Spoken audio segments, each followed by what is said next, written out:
Ignore. Ignore করার একটা নিয়ম আছে।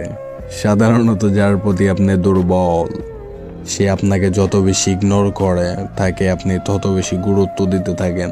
ফোন করেন, SMS করেন, ব্যাকুল হয়ে তার তরফ থেকে একটু রেসপন্স আশা করেন।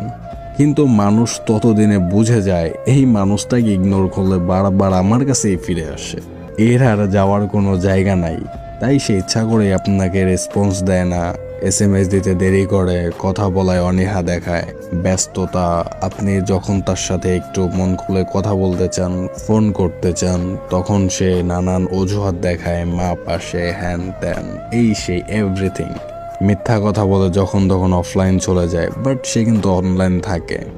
এবার মজার ব্যাপারটা হলো, এই মানুষগুলোকে গুরুত্ব দেওয়া আপনি যখন বন্ধ করে দিবেন, আপনি তার লাইফ থেকে হারিয়ে যাবেন।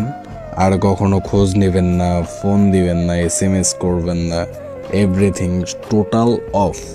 সেদিন তারা রিয়ালাইজ করতে পারবে তারা জীবনে কত বড় একটা ভুল করে ফেলছে, আর এই ভুলের প্রায়শ্চিত্ত কতদিন তাকে বহন করতে হবে। সেদিন থেকে হয়তোবা আপনি তার কাছে খারাপ হয়ে যাবেন, হয়তো সম্পর্কটা সেদিন থাকবে না, হয় সম্পর্ক শেষ হয়ে যাবে, নয়তো আপনি ওই মানুষটার অবস্থানে চলে যাবেন আর এই মানুষটা আপনার অবস্থানে। ধন্যবাদ।